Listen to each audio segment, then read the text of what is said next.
നാസർ, മറ്റൊന്ന് global Sumud flotilla തന്നെയാണ്. അവസാന കപ്പലും ഇപ്പോൾ ഇസ്രായേൽ പിടിച്ചെടുത്തു എന്നുള്ള വാർത്തകൾ തന്നെയാണ് പുറത്തുവരുന്നത്. അതിലുണ്ടായിരുന്ന ആക്ടിവിസ്റ്റുകളെല്ലാം തന്നെ ഇപ്പോൾ സുരക്ഷിതരാണോ? ഈ സുമൂദ് ഫ്ലോട്ടിലെ സംബന്ധിച്ച് എന്തൊക്കെ വിവരങ്ങൾ പുറത്തു വരുന്നുണ്ട് നാസർ?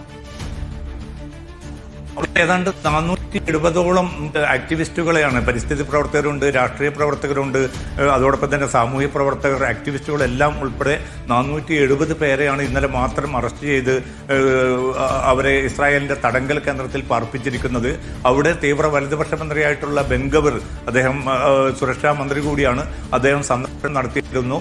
ഇവരെ തിരിച്ചയക്കുന്ന നടപടികൾ ഒരിക്കലും ശരിയല്ല, അവരെ മാസങ്ങളോളം ജയിലിൽ തന്നെ പാർപ്പിക്കണമെന്ന ഒരു മുന്നറിയിപ്പ് കൂടിയാണ് ബെൻഗവിർ മുന്നോട്ട് വെച്ചത്. പക്ഷേ അതേസമയം അന്തർദേശീയ സമ്മർദ്ദം പല യൂറോപ്യൻ രാജ്യങ്ങളുടെയും ഭാഗത്തു നിന്ന് ഉയർന്ന ഒരു സാഹചര്യത്തിൽ ഇറ്റലിയിൽ നിന്നുള്ള 3 പേരെ ഇന്ന് തന്നെ തിരിച്ചയച്ചിട്ടുണ്ട്. ഇനി ബാക്കിയുള്ളവരെ ഘട്ടം ഘട്ടമായിട്ട് തിരിച്ചയക്കുമെന്നാണ് ഇസ്രായേൽ ഔദ്യോഗികമായിട്ട് വിശദീകരണം നൽകിയിരിക്കുന്നത്. എന്തായാലും ഒരു അവസാന കപ്പൽ കൂടി പിടിച്ചെടുത്ത് ഈ ഒരു ഗ്ലോബൽ സുമൂദ് ഫ്ലോട്ടിലയുടെ എല്ലാ വാഹനങ്ങളും, എല്ലാ നൗകകളും കടലിലാണ്.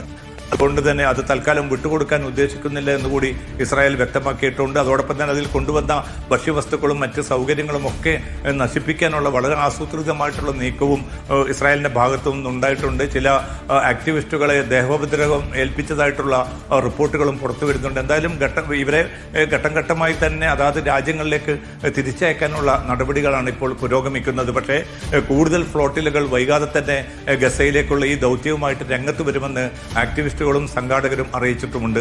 അമൃത. ശരി, MC നാസറാണ് വിശദമായ വിവരങ്ങൾ പങ്കുവച്ചത്.